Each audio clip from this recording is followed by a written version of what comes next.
Vamos a dar inicio ya al webinario. En primer lugar, nos gustaría agradecer la asistencia a los más de 700 inscritos que han mostrado su interés en este webinario sobre la nueva ley de residuos. Este webinario ha sido organizado por el portal de noticias Gestores de Residuos y por la empresa Teimas, en colaboración con APROEMA, la Asociación Profesional de Empresas Medioambientales de Galicia, con ASEGRE, la Asociación de Empresas Gestoras de Residuos y Recursos Especiales, con AGRECA, la Asociación de Empresas Gestoras de Residuos de Construcción y Demolición de Andalucía, Ceuta y Melilla, y con el Gremi de Recuperación de Cataluña.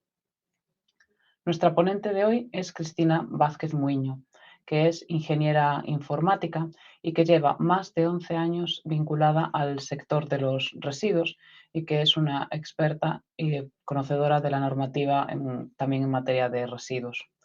Cristina es socia de Teimas desde el 2011, empresa especializada en el software para el sector de residuos y la economía circular. Dentro de Teimas dirige el área de operaciones.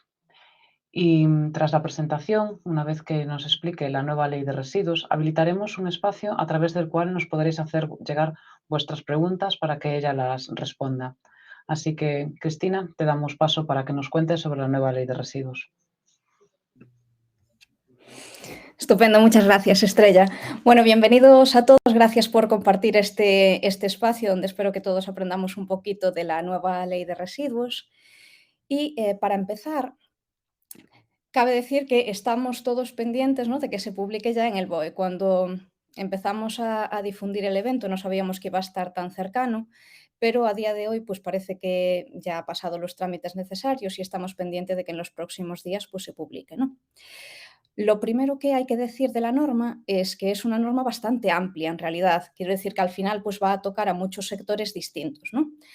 Dentro de todos los artículos que tiene, que son un montón, toca cosas pues como suelos contaminados, como el tema de la prevención de residuos, ¿no?, que es una de las primeras patas dentro de esa jerarquía que veremos luego. Matiza el concepto de subproducto y de fin de condición de residuo y además matiza también los procedimientos por los cuales pues, una empresa va a poder solicitar que un material pueda ser tenido en cuenta como subproducto o como que ya ha cumplido esa parte de tratamiento del residuo y puede tener una fin de condición de residuo, ¿no? También la ley pone foco en la parte de plásticos. Concretamente, pues se centra mucho en la reducción de ciertos productos que llevan plástico no reutilizable. Luego, concretamente en algunos residuos, pues tiene medidas concretas, como pueden ser pues, para biorresiduos, para aceites usados o también, como veremos en alguna de las diapositivas posteriores, para residuos de construcción y demolición. Por supuesto, la ley también regula el régimen de traslados, igual que ya lo hacía pues, la Ley 22/2011, ¿no? También tiene una parte en donde profundiza en la responsabilidad ampliada del productor e incluso pues, establece un poco, ¿no?, las medidas mínimas que va a ser necesario para cuando salgan los decretos que realmente regulen la responsabilidad ampliada de cada uno de los residuos que van a ser sometidos a este régimen, pues qué tiene que incluir como mínimo, digamos. Como ya os sonará a todos de los medios, incluye también medidas fiscales que se centran sobre todo en la parte de reducción de plásticos y en la parte de reducción de entrega de residuos a vertedero, a incineración y a coincineración. Por otro lado, también habla de lo que es el Sistema Electrónico de Información de Residuos. Hoy en día ya conocemos ESIR, ya venimos trabajando con él pues, desde septiembre del año pasado, pero este sistema en sí en realidad es un conjunto de herramientas que a mayores de lo que ya conocemos a día de hoy, pues va a ir incorporando pues, nuevos módulos o nuevas plataformas, ¿no? Por supuesto, regula las obligaciones de toda la cadena de valor del residuo, desde los productores, gestores, agentes, negociantes, transportistas, poseedores, etcétera. Y además, pues establece cuál es el régimen de vigilancia, de control y de sanción, entre otras muchas cosas de la norma, ¿no? Un poco por hacer una visión general de lo que incluye. En la sesión de hoy, lo que vamos a hacer es centrarnos en las partes que afectan más a la parte pues más industrial, más profesional de la cadena de valor del residuo, dejando un poco más aparte pues todo el tema de residuo municipal, de afectación a la ciudadanía, dejando aparte suelos contaminados, etcétera, que darían seguramente para otra sesión distinta. Yo querría empezar diciendo y reforzando que esta ley es especial por muchos motivos, pero el principal de ellos es porque establece formalmente, digamos, la relación entre residuos y economía circular. También establece la relación entre residuos y cambio climático o entre residuos y desarrollo sostenible. En las dos vías, tanto por la parte de prevención y producción como por la parte de gestión o correcto tratamiento. Entonces, digamos que por primera vez algo de rango de ley establece precisamente esa relación que yo creo que muchos venimos demandando en el sector desde hace tiempo, ¿no? Lo que significa que al final de todo esto se desprende que la cadena de valor del residuo es clave en esta transición que ya estamos viviendo hacia una economía circular. Es clave en todas estas partes que afectan a toda la sociedad, al medio ambiente y a la salud de las personas. Por lo tanto, bueno, pues enhorabuena a todos los del sector porque se reconoce, ¿no?, este mérito. Y ya centrándonos un poquito en la materia, vamos a ver qué incluye la norma y por qué. A mi modo de ver, hay dos puntos clave que incorpora la norma con respecto pues, a la Ley 22/2011, con la que venimos conviviendo los últimos 10 años y que al final lo que hacemos ahora es transponer cambios que ya nos vienen de Europa, ¿no? Los dos puntos clave, a mi juicio, son dos cosas que salen del Plan de Acción en materia de economía circular que lanza la Comisión Europea ya por el año 2015. Entre los estudios que hacen y entre otras cosas, lo que sale es que va a haber un paquete de medidas para la revisión de normativa en temas clave, ¿no? Uno de esos temas clave precisamente es la parte de residuos y como fruto de esa revisión de la normativa, pues sale la Directiva 2018/851, que es la que modifica la Directiva Marco de Residuos, que es esta directiva con la que ya llevamos desde el 2008. Bueno, pues esos cambios que se hacen a la Directiva Marco de Residuos se incorporan también en este nuevo texto de la Ley de Residuos que se verá aprobada en los próximos días, supongo. Y como segundo punto, también fruto del Plan de Acción en materia de economía circular, se incorpora la Directiva de Plásticos de un solo uso. Resulta que en los estudios que hace la Comisión Europea determinan que el plástico es uno de los ejes principales de actuación. Sus estudios determinan pues, que, que solo el 25% de los plásticos se recicla, que más de un 50% termina en vertedero y que además pues, parece ser que es uno de los puntos clave en las basuras marinas, pues por las redes de pesca, porque el 70% de los residuos que se recogen en las playas son de plástico, etcétera. Entonces determina que es uno de los ejes principales de actuación. Como es uno de los ejes principales, sacan la Estrategia Europea para el Plástico en una economía circular. Y en el marco de esta Estrategia Europea para el Plástico sale la Directiva sobre plásticos de un solo uso. Y el nuevo texto de la ley, del que hablaremos hoy, transpone pues, las cosas que dice esta nueva directiva, ¿vale? Concretamente, dentro de los cambios de la Directiva Marco de Residuos, pues hay un avance evidente hacia la economía circular y hay un refuerzo de la jerarquía de residuos. La jerarquía de residuos ya existía también en la Ley 22/2011, pues tenemos primero la prevención, luego la preparación para la reutilización, el reciclado, otros tipos de valorización y, por último, en última instancia, la eliminación. Aquí la jerarquía es la misma, lo que pasa es que se refuerza para favorecer, digamos, la parte más alta de la jerarquía, la prevención, preparación para la reutilización y el reciclado, y digamos que desincentivar las cosas que están al final, ¿vale? Que, como es la eliminación. Por otro lado, también se revisan los conceptos de subproducto y de fin de condición de residuo y también los procedimientos por los cuales las empresas pueden solicitar que sus materiales puedan ser tenidos en cuenta de esta manera, ¿no? Concretamente, se le da potestad también a las comunidades autónomas para que decidan sobre determinadas solicitudes que afectan a su territorio. Pues una empresa que solicita que su producto sea considerado como tal y que además lo va a utilizar en un proceso que también tiene lugar en la comunidad autónoma. Si incluye varias comunidades autónomas, digamos que hay que tener en cuenta a las dos.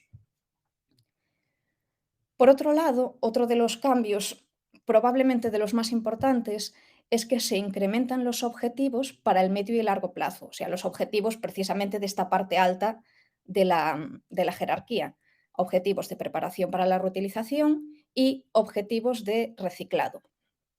Que esto sin duda va a suponer enormes retos, porque ya a día de hoy pues digamos que vamos por detrás de los objetivos que nos habíamos marcado para esta etapa, con lo cual va a tocar pues, esforzarse si realmente queremos conseguirlos, ¿no?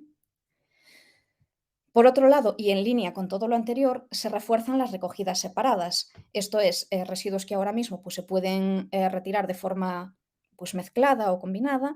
Ahora va a haber un refuerzo para recogidas separadas, como puede ser de textil, de bioresiduos, de aceites usados, de residuos domésticos peligrosos, de muebles y enseres, etc.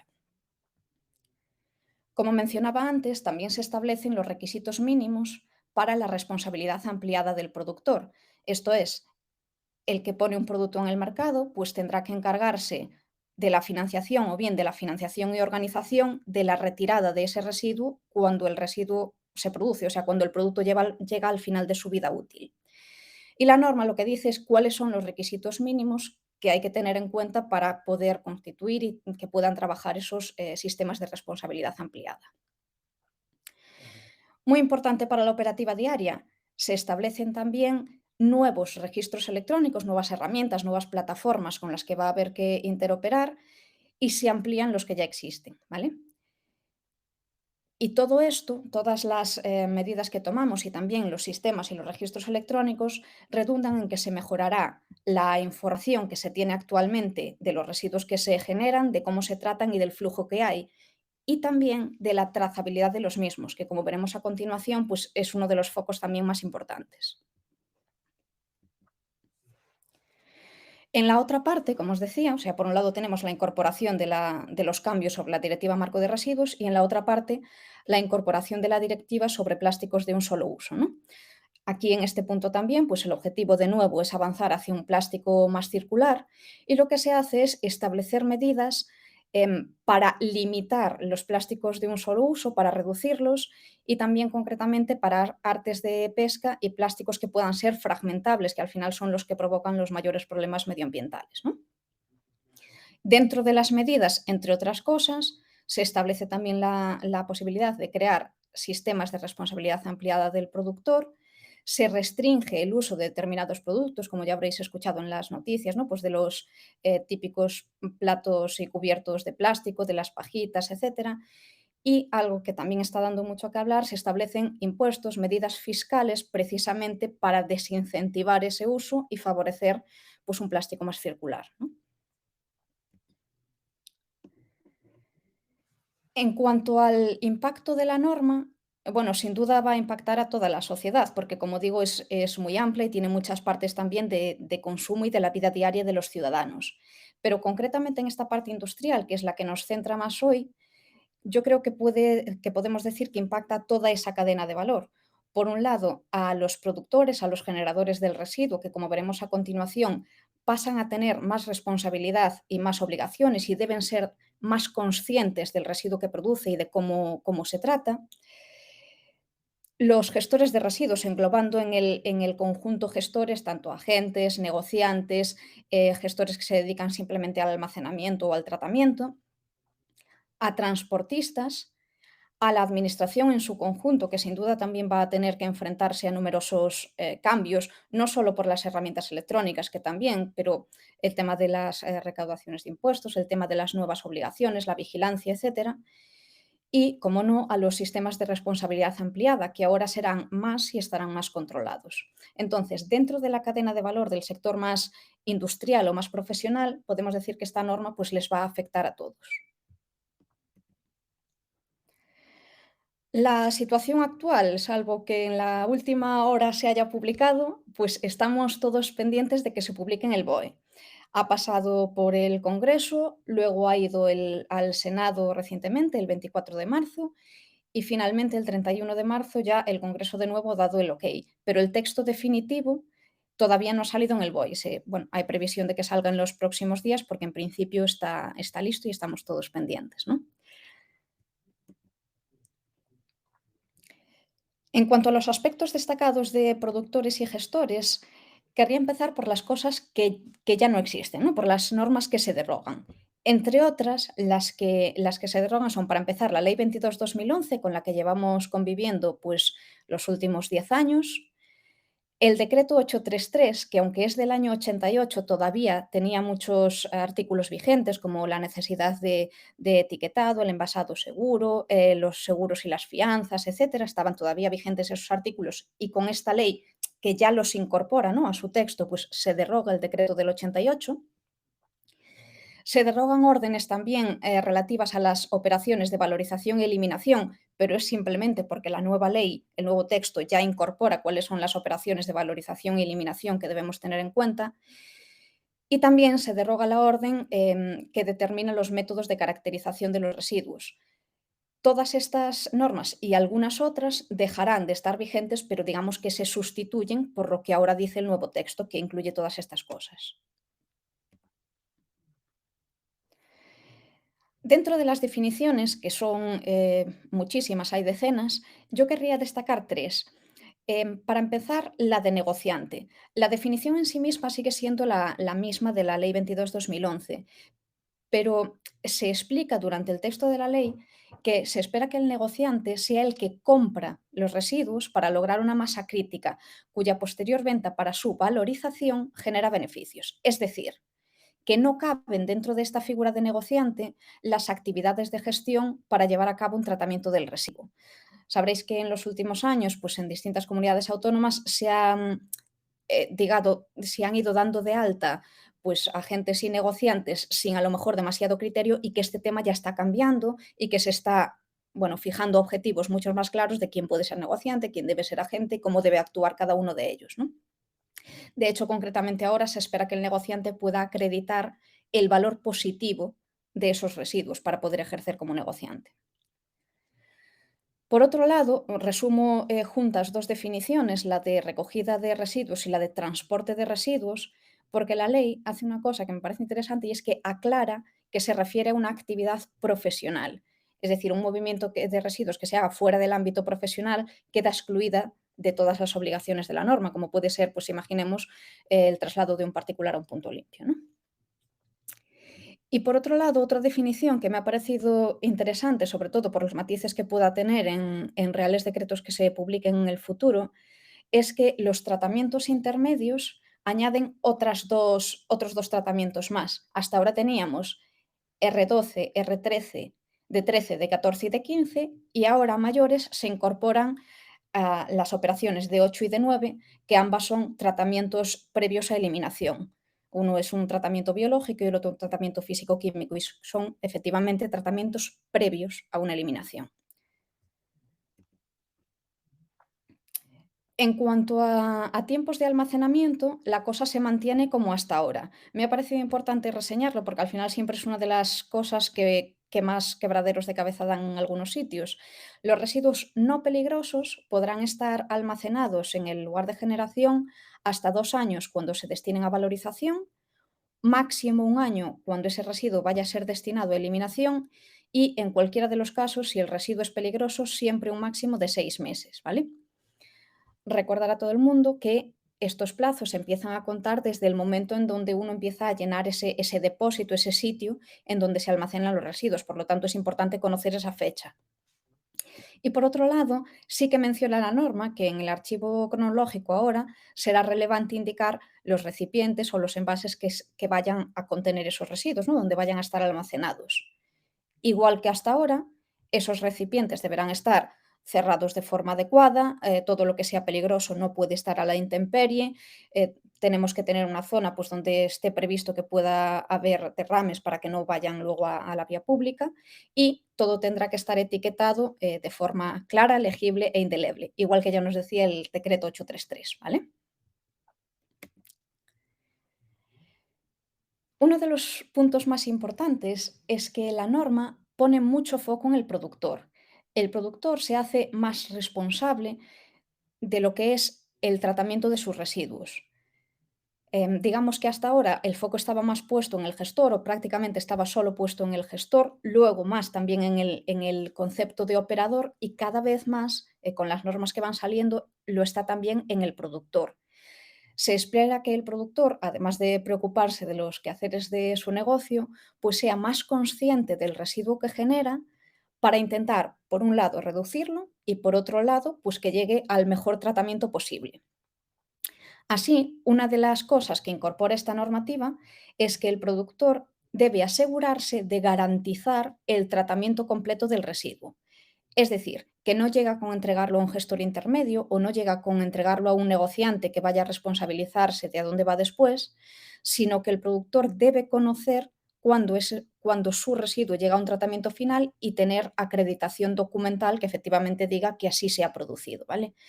Por lo tanto, una de los puntos clave, algo que cobra muchísima importancia, es este concepto de trazabilidad. Obviamente de trazabilidad llevamos hablando muchísimos años, pero digamos que con esto, con la necesidad de asegurar que hay un tratamiento final, que haya un tratamiento completo del residuo, ese concepto de trazabilidad cobra cada vez más importancia. Por otro lado, y siguiendo también con el foco en los productores, a partir de, bueno, casi desde ya, desde julio de 2022, todos los productores de más de 10 toneladas, todos los productores de peligrosos de más de 10 toneladas, deberán tener planes de minimización. Por un lado, para intentar reducir los residuos peligrosos que producen, o bien para intentar reducir la peligrosidad de los residuos que producen. En muchos sitios ya existe este concepto de los planes de minimización y ya es una de las obligaciones de los productores, pero digamos que a partir de ahora pues, se va a hacer unánime para todos. El productor tendrá que hacer estos planes, tendrá que intentar ver cuáles son las vías para que pueda reducir los residuos peligrosos que produce y cada 4 años pues, tendrá que presentar un informe a la comunidad donde diga se han hecho todas estas cosas y con esto he conseguido reducir pues esta cantidad de residuos, ¿no? ¿Qué puede ocurrir? Pues que el productor ya tenga una certificación EMAS, por ejemplo, que entre otras cosas ya incluye planes de minimización o medidas de minimización y entonces pues esto ya quede cubierto, ¿vale?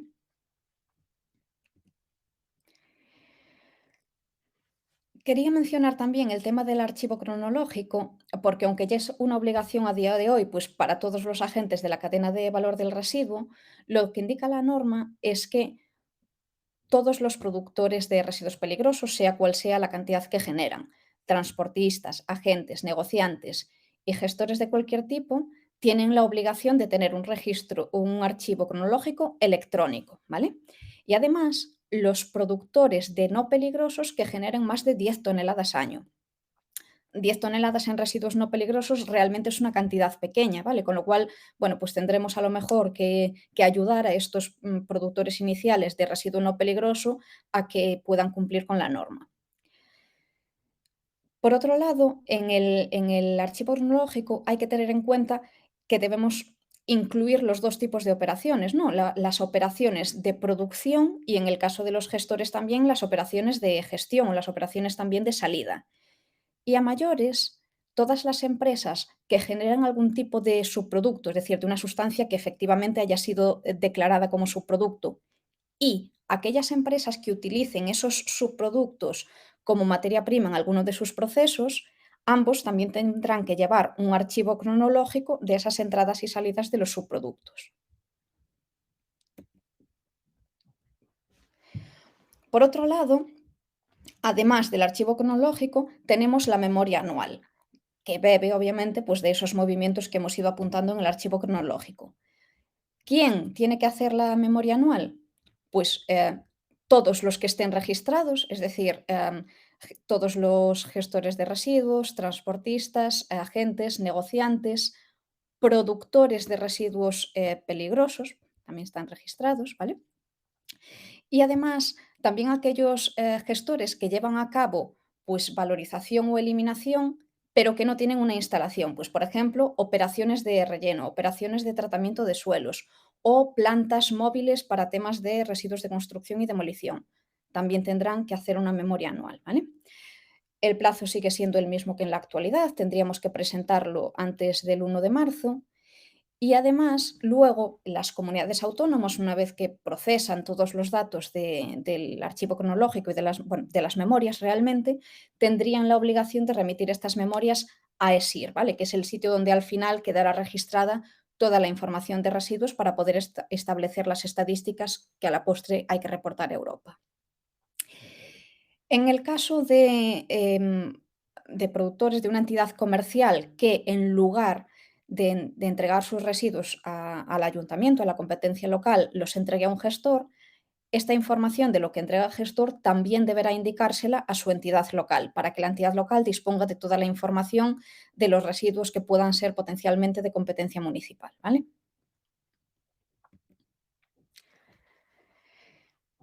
Quería hacer una mención especial al tema de residuos de construcción y demolición. En Europa, según las estadísticas, suponen aproximadamente un tercio de los residuos que se producen.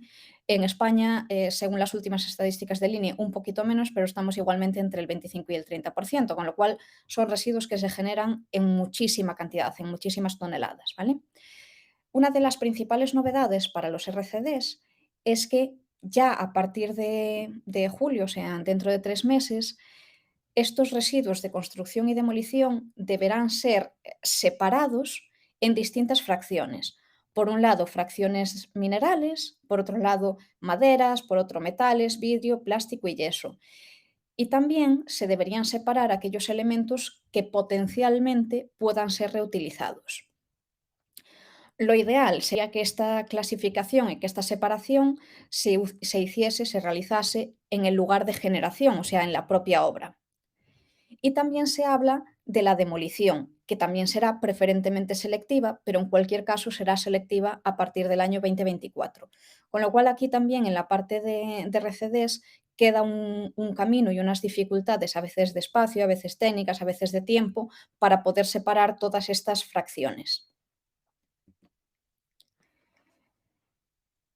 En cuanto a las operaciones de valorización y eliminación, ya llevamos algún tiempo viendo estas operaciones que tienen 5 dígitos, ¿no? En lugar de los 2 a los que estamos habituados. Pues esto es precisamente para dar más detalle sobre las operaciones de tratamiento. Dentro de la valorización se distingue, por un lado, la valorización energética y, por otro lado, la valorización de materiales, pero ambos son considerados valorización, ¿vale? Y por otro lado, tenemos el concepto de reciclado que no incluye valorización energética o temas de residuos que vayan destinados a ser combustible.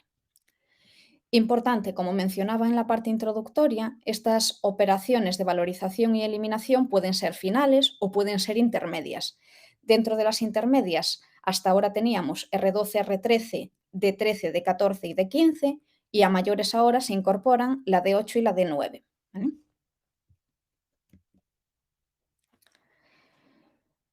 En cuanto al traslado de residuos, que sabéis que desde el año pasado, además, pues tenemos el decreto 553 que regula en específico este tema, pero partiendo de la ley 22/2011.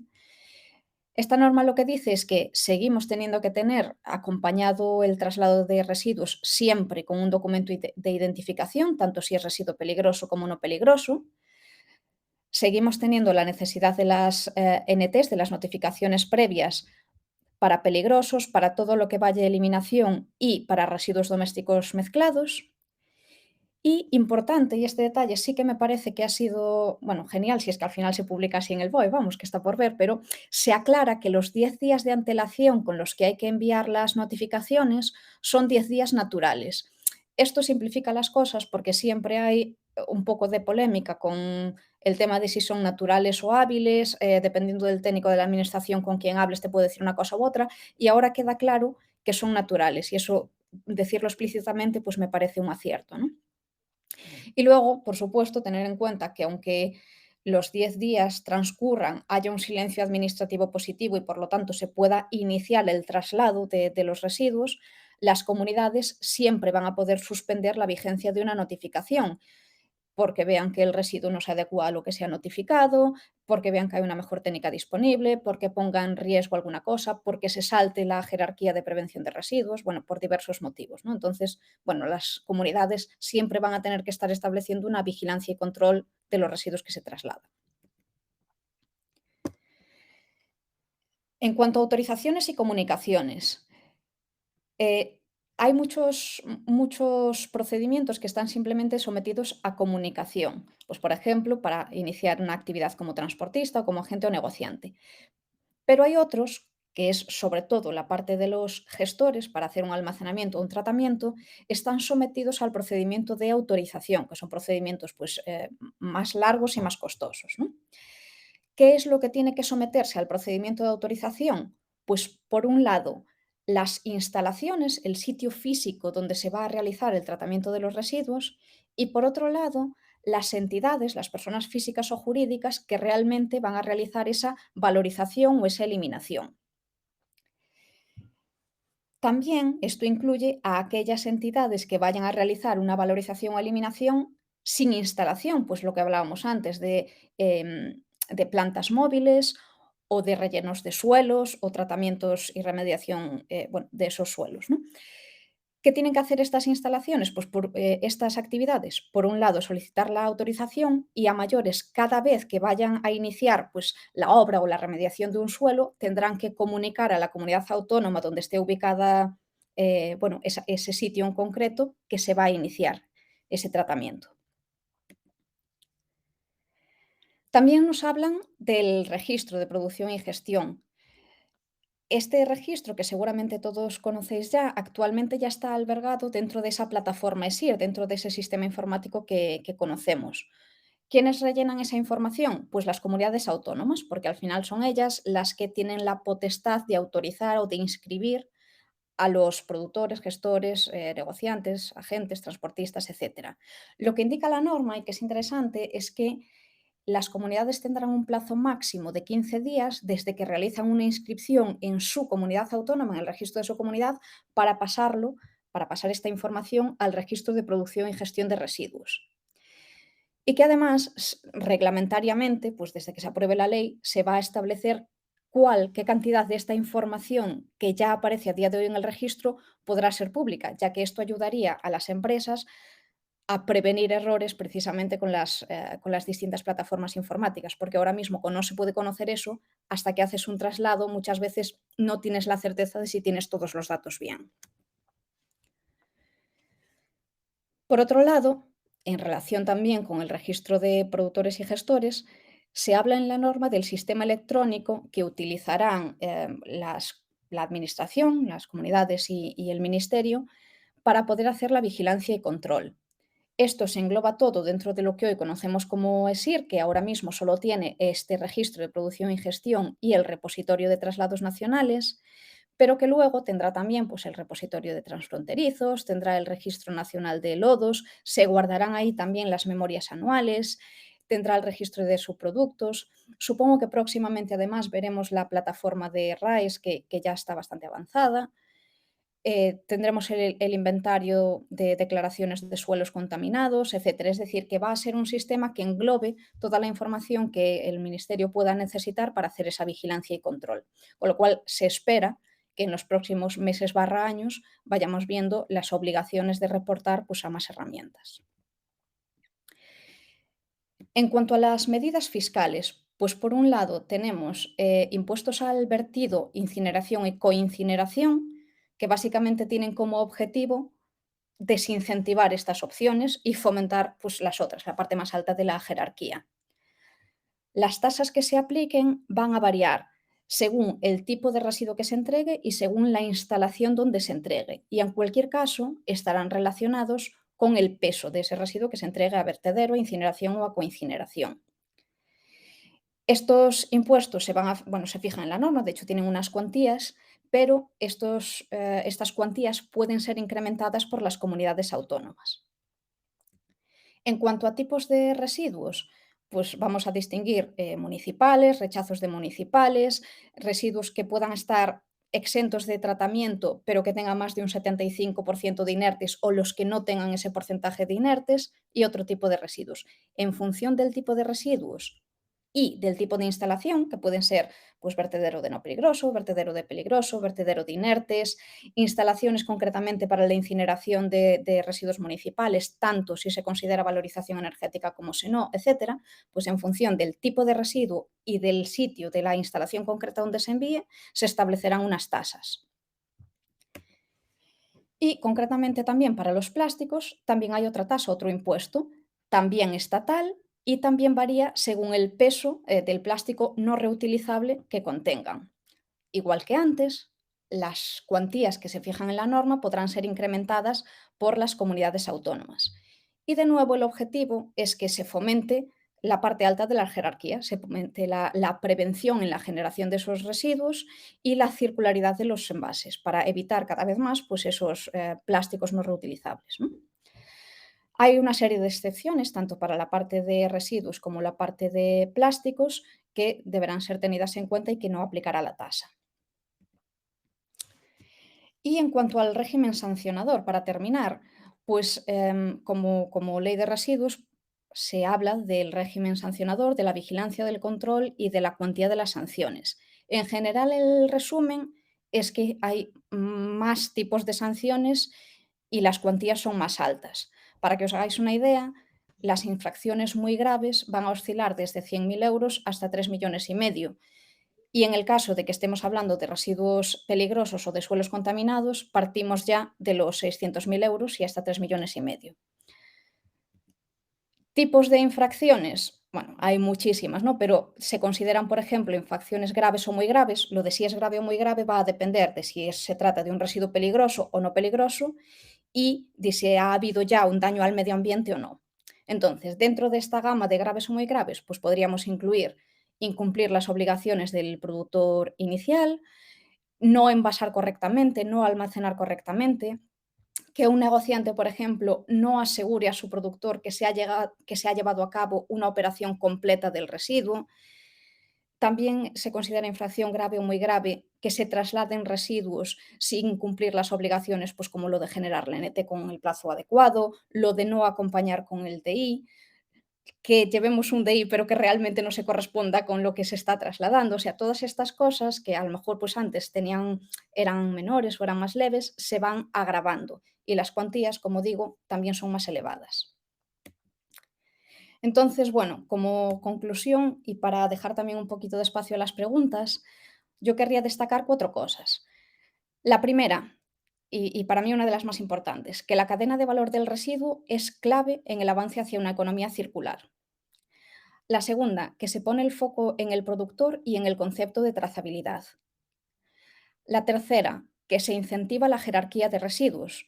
Se incentiva la parte alta y se desincentiva la parte baja, digamos. Y última, y esta es un poco una impresión más que una conclusión, es que los próximos años van a estar marcados por el camino hacia la sostenibilidad, la trazabilidad y la digitalización. Así que creo que todos deberíamos ponernos en marcha en este camino.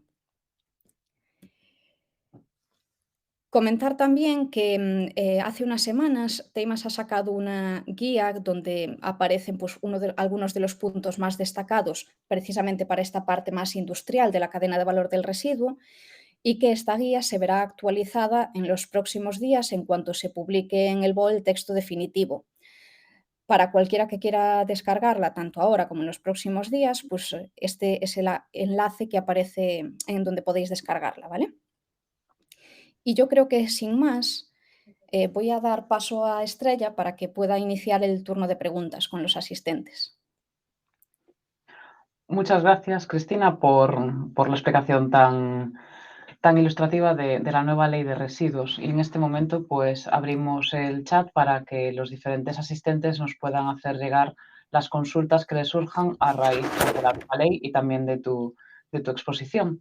Y mientras que nos están haciendo llegar las preguntas, a mí me surgen dos a raíz de lo que nos has contado, y es: ¿cuándo entrará en vigor esta nueva ley? ¿Está previsto algún periodo transitorio o todas estas obligaciones que nos has comentado entrarán de golpe?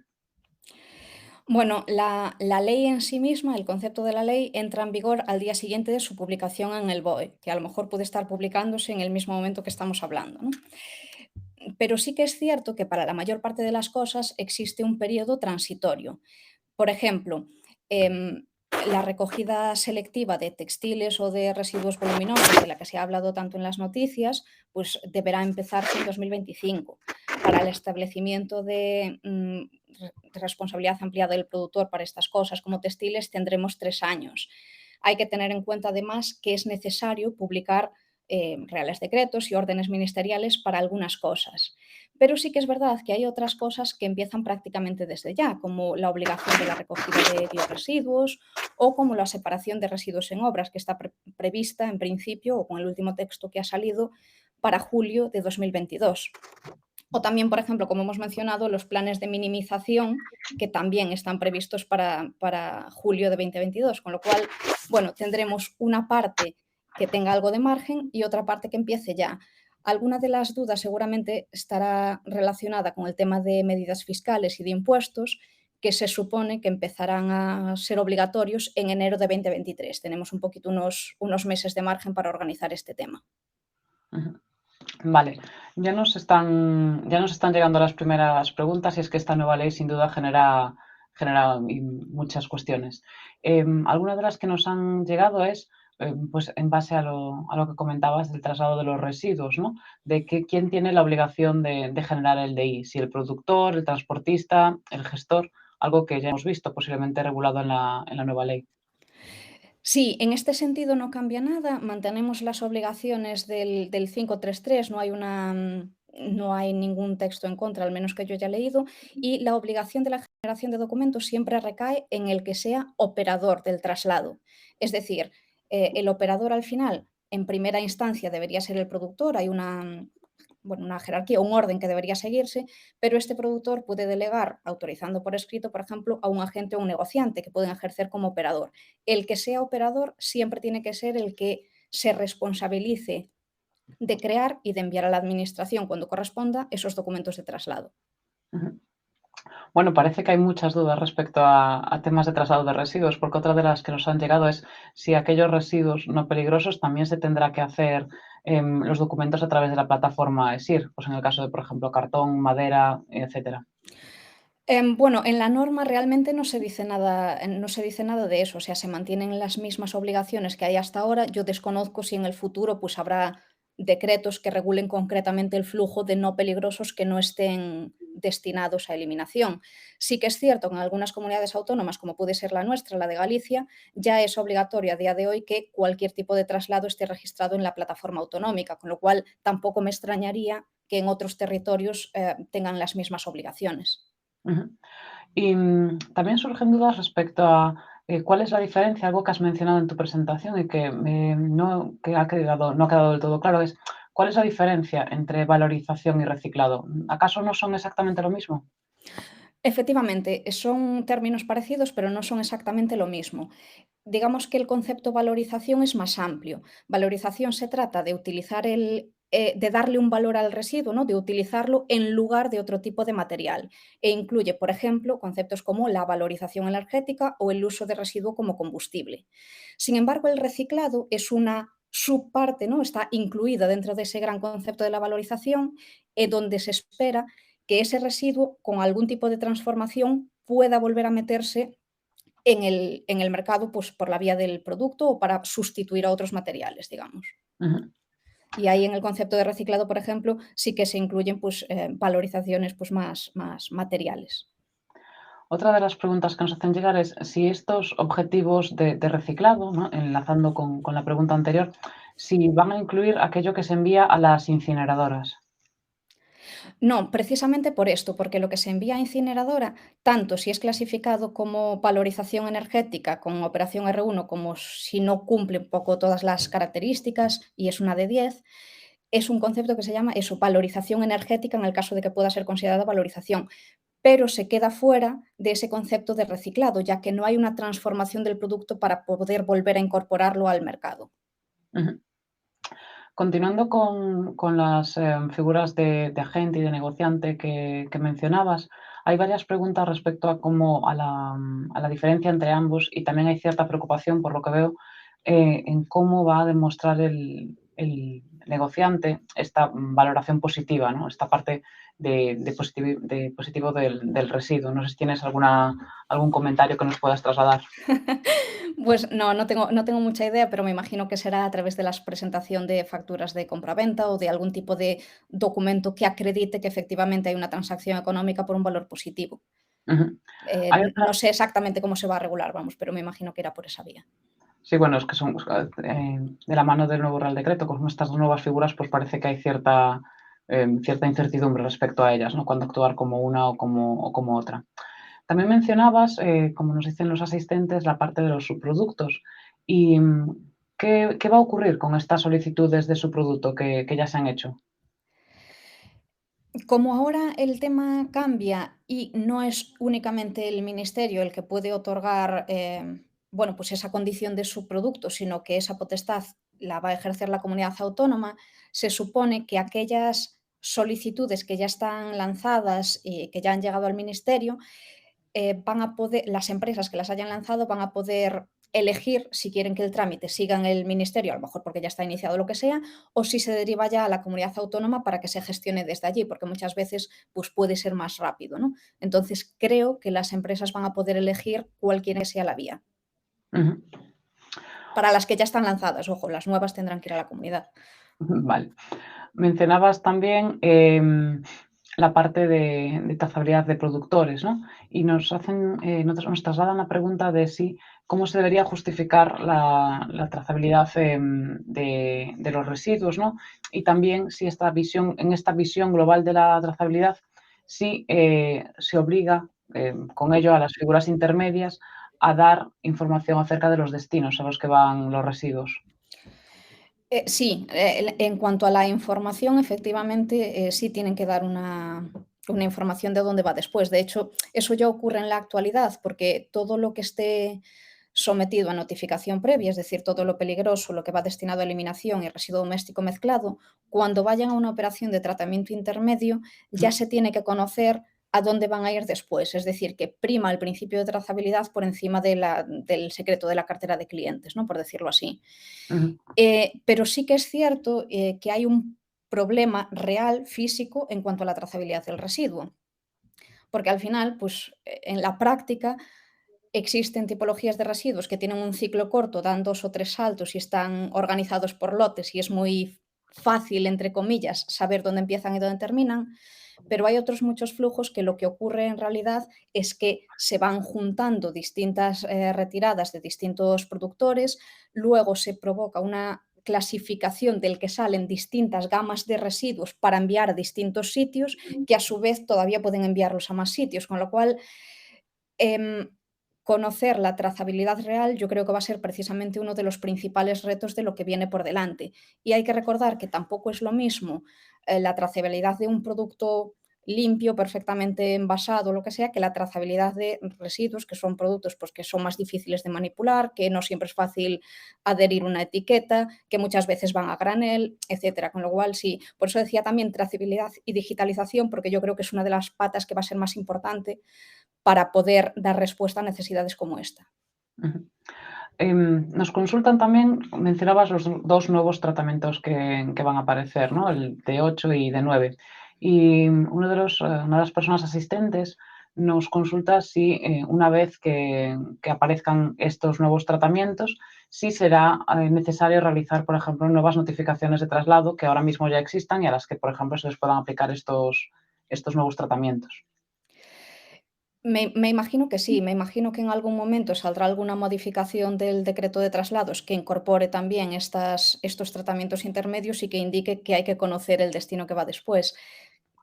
Pero lo cierto es que por ahora se desconoce. Quizás sea una buena pregunta para lanzar al ministerio o si alguno Ujú, de los asistentes tiene la respuesta, pues bueno, que la puede indicar en el chat para todos. ujú. Pero me imagino que efectivamente habrá cambios. Agrupo también ahora varias preguntas que han surgido, que son un poco de los conceptos, ¿no? Más relacionados con los intervinientes en un traslado. Por un lado, nos hacían llegar pues, una empresa, por ejemplo, que fuese pues, un fabricante de envases. ¿Se consideraría en este caso un productor de residuos?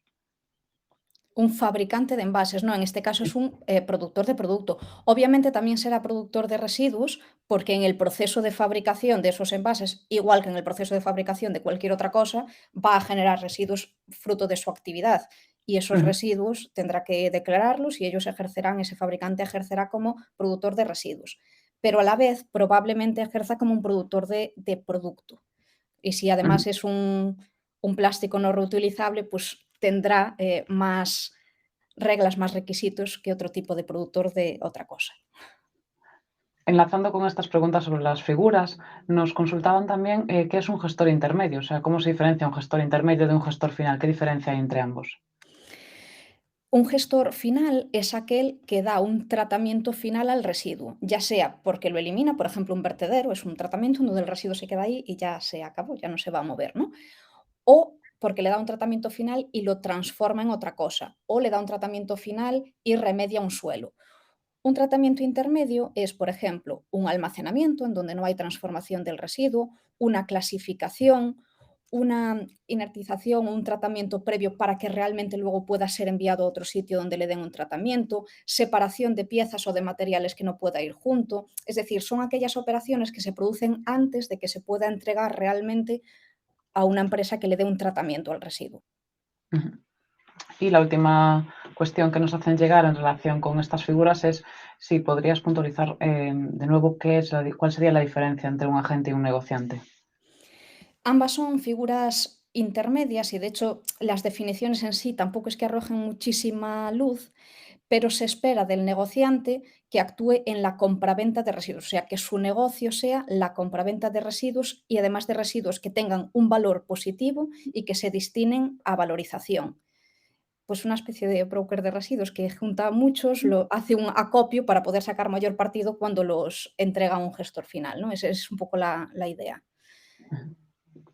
Y otra de las que se ven, de las que nos han hecho llegar es qué es lo que más va a afectar a las empresas que generan residuos. A las empresas que generan, a los productores. Ujú. Bueno, van a afectar sin duda muchas cosas, ¿no? Pero yo diría que precisamente este tema de necesidad de conocer la trazabilidad hasta el final, ¿no? O sea, de garantizar ese correcto tratamiento final para sus residuos, va a ser uno de los principales retos, porque al final el productor, según el texto de la nueva norma y también según ya se hace en otros países europeos, no termina su responsabilidad hasta que tiene un documento que dice, sí, tu residuo realmente se ha terminado de tratar con este tratamiento y te lo puedo certificar, digamos, o tengo la cadena de los documentos de identificación hasta que realmente llega a tratamiento final. Y eso que puede parecer a lo mejor sencillo, ¿no? Que es enviar un documento para aquí y para allá, en la práctica, precisamente por esa mezcla de residuos o precisamente por los saltos que da hasta llegar a un tratamiento final, pues puede ser difícil de conseguir. En relación con esta parte de los productores, también, pues, enlazando con mi pregunta inicial sobre los plazos, también nos consultan si hay algún un plazo ya establecido para que empiece esta trazabilidad, del productor. Creo que me pilláis, pero yo creo que de ahí no se habla de ningún plazo concreto. Es decir, Ujú, que va a ser una de las obligaciones prácticamente desde ya. ujú. Vale. Y, hay una cuestión que has mencionado a lo largo de tu presentación, que es el aspecto fiscal, ¿no? Que se van a incrementar, o sea, que va a haber como un impuesto, para aquellas empresas que llevan residuos a vertedero. ¿Se especifica algo acerca de cómo y cuándo se va a hacer se va a tener que abonar este impuesto o qué se va a hacer con él? Sí, en principio hay una disposición transitoria que indica que esta obligación, pues digamos que no empezaría hasta enero de 2023. Bueno, aunque hay que recordar que hay comunidades que a día de hoy ya tienen este impuesto, ¿vale? Y la idea no es que cada una de las empresas que lleva algo a vertedero pague una tasa a Hacienda, sino que sean las propias empresas que gestionan vertederos, instalaciones de incineración o de coincineración, se inscriban en un registro y sean estas las que subsidiariamente, digamos, recaudan de esas empresas que les entregan el residuo, ellos cogen ese residuo y lo entreguen. O sea que, digamos que van a hacer de intermediarios precisamente de ese impuesto. Ujú. Ese impuesto, en principio, el dinero recaudado va para las comunidades donde esté ubicada la instalación. Recordemos que es por peso, ¿vale? Por el peso que se entregue a cada una de estas instalaciones. Y, y luego las comunidades pues decidirán precisamente qué hacer con ese dinero. Ujú. Seguimos recibiendo cuestiones, pero nos queda nada, nos queda un minuto escaso para la hora de cierre prevista de este webinario, con lo cual a mí me gustaría hacer una última consulta. Y es que, aparte de profesionales del sector, todos los asistentes somos también pues, consumidores y ciudadanos. ¿Hay algún cambio que crees que vaya a afectar de forma concreta a la sociedad en general? Bueno, yo creo que hay muchos pequeños cambios que van a afectar a la sociedad general, como puede ser, pues eso, la mayor separación que vamos a tener que hacer en nuestras casas, ¿no? Ujú, O como puede ser que nos vamos a encontrar, pues en pocos meses cosas a granel en el súper, muchas más de las que hay actualmente, o como que seguramente muchos ayuntamientos regulen lo de que no se puede fumar en las playas. Quiero decir, va a haber muchas cosas del día a día. Pero yo quizá destacaría una, y es que la ley prevé que igual que hay tasas pues, para los plásticos no reutilizables o para el envío a vertedero e incineración, también exista una tasa para los ciudadanos para que realmente la recogida de residuos de las entidades locales pues, pueda ser no deficitaria, ¿no? Y que esa tasa pues, sea un pago, una especie de pago por generación. Tendemos hacia el pago por generación. ujú. Y yo creo que esto puede ser relevante porque salía un estudio hace no mucho tiempo de que la mayor parte de los municipios de España son deficitarios, ¿no? O sea, lo que recaudan para la tasa de las basuras está muy lejos de ser suficiente. Y si ahora añadimos pues, más separación, más recogida, más tratamiento, etcétera, me imagino que las cuantías tendrán que elevarse bastante más. Con lo cual, pues, a los ciudadanos de a pie yo creo que nos va a tocar a todos. Vale. Em, para dar, pues, para poner broche final a este webinario, ¿alguna conclusión que nos quieras compartir como último punto? Bueno, pues yo voy a recalcar 2 de las conclusiones que dije antes, que es, la importancia de la cadena de valor del residuo para esta nueva etapa que iniciamos de la transición hacia la economía circular. Ujú. Y bueno, yo creo que los próximos años van a estar marcados precisamente por la sostenibilidad, la trazabilidad y la digitalización. Así que bueno, como colofón dejaría esas 2 cosas. No son pocas, no son pocas. Pues muchísimas gracias, Cristina, por tu presentación y muchas gracias también a todos los asistentes al webinario y también a las asociaciones que han colaborado en la celebración del mismo, que recuerdo que son APROEMA, la Asociación Profesional de Empresas Medioambientales de Galicia, ASEGRE, que es la Asociación de Empresas Gestoras de Residuos y Recursos Especiales, AGRECA, que es la Asociación de Empresas Gestoras de Residuos de Construcción y Demolición de Andalucía, Ceuta y Melilla, y al Gremi de Recuperación de Cataluña. A todos los asistentes, recordar que se les enviará el enlace para que puedan ver la grabación del webinario en breve. Y de nuevo reiterar, pues gracias por la asistencia.